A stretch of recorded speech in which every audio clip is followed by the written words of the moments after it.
भगवान विष्णु ने धरती की सुख शांति की स्थापना और सृष्टि के पालन के लिए जिन 10 अवतारों को धारण किया वे इस प्रकार है। मत्स्य या फिर मीन अवतार।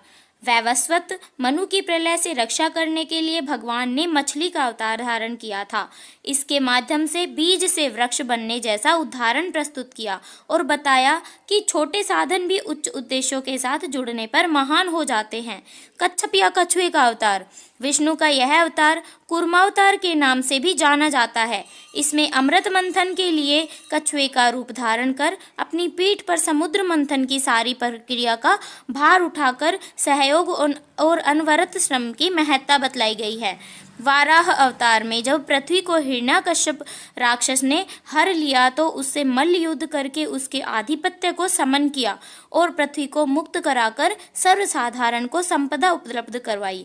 नरसिंह अवतार में मानव शरीर का आधा भाग और आधा भाग शेर का बनाकर दैत्यराज हिरण्यकशिपु का वध किया, प्रहलाद को बचाकर उसका आधा अधिकार दिलवाया। इस आधार अवतार में साम दाम दंड का ही नहीं भेद नीति अर्थात कूटनीति का प्रयोग किए जाने का औचित्य भी बतलाया गया है।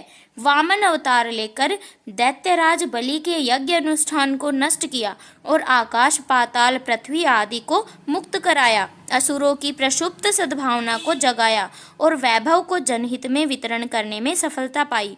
परशुराम अवतार में क्षत्रियों के अत्याचारों से ब्राह्मणों और पृथ्वी को स्वतंत्र किया।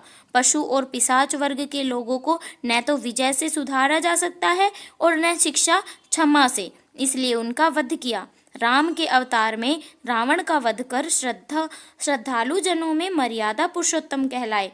कष्ट सहकर भी वे धर्म धारण के प्रतिपादन में निरत रहे, इसीलिए सजीव धर्म पुरुष कहलाए। असुरता हटाकर देवत्व की वृद्धि की। कृष्ण का अवतार लेकर अत्याचारी कंस का वध किया। वे नीति पुरुष कहलाए क्योंकि उन्होंने नीति को क्रिया के साथ नहीं लक्ष्य के साथ जोड़ा। बुद्ध का अवतार ज्ञान और तप के आधार पर धारण किया। पुराणों में जिस बुद्धावतार का वर्णन है वह महाराज शुद्धोधन के पुत्र अमिताभ गौतम बुद्ध ही है। शांति और अहिंसा का संदेश दिया, मनुष्य को समस्त दुखों से छुटकारा मिले, भगवान बुद्ध की शिक्षा का यही लक्ष्य था। कल्कि को अंतिम अवतार कहा गया है जो कलयुग में तब अवतीर्ण होगा जब संसार में अनाचार और अत्याचार अपनी पराकाष्ठा पर होंगे। इसमें अभी काफी वर्ष शेष बताए जाते हैं। इस अवतार के बाद पुनः सत्य युग आएगा।